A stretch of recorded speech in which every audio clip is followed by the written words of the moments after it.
especially when we date it back to Monday. Even Tuesday for the capital city had 59-mile-per-hour wind gusts. That Tuesday one was likely right around midnight. So it was incredibly windy, and we just look back further and further into the month of October, 40 to almost 50-mile-per-hour winds. But this is actually not our windy season. Our windy season is in the spring. For March, April, May, and even into June, those are typically some of the stronger wind speeds on average that we do see.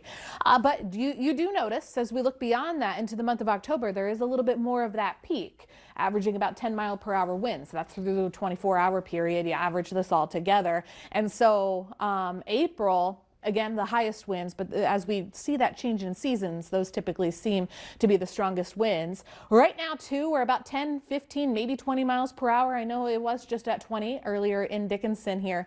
And so the winds notoriously hanging around 20-mile-per-hour wind gusts, very similar to what we had yesterday. Once we head into Saturday, we could still up the ante in that regard, gaining strength for a low pressure system. But gorgeous blue skies in the meantime. Temperatures, all four of our bigger cities are hanging around 50 degrees.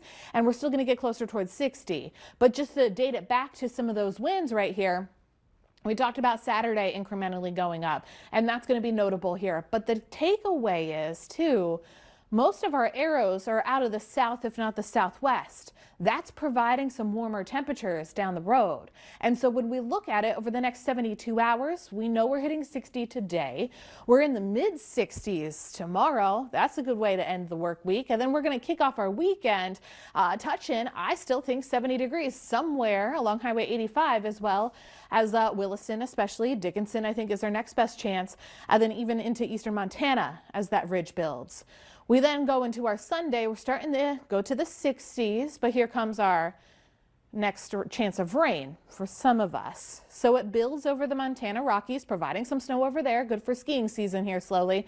But then we turn into our Monday. Notice how that moisture is kind of cupped around the eastern half of the state. That's exactly where it's going to lie. I'm not necessarily ruling out showers just yet for those to the west of Highway 83 or the middle of the state. But I think the moisture all gathers in the east or on the eastern half of that low. So that'll continue to move eastward and then provide those rain chances through our Tuesday. Once we're into Tuesday itself, the sunshine is back, the light winds hopefully reappear. But you can see where that rain is really depicted in Grand Forks and Fargo. There's been some questions on if Minnesota's seeing snow because it's blue. No, that's just a legend. It's all rainfall from this one. But no rainfall over in the Williston to Bowman area. That one should stay dry. We keep going beyond that. Halloween, Sarah's looking okay. Temperatures near 50 degrees for the trick-or-treaters in the afternoon. But in the meantime, a beautiful weekend. Please enjoy that. Oh, I think everybody will. Looks yes, gorgeous. I think so.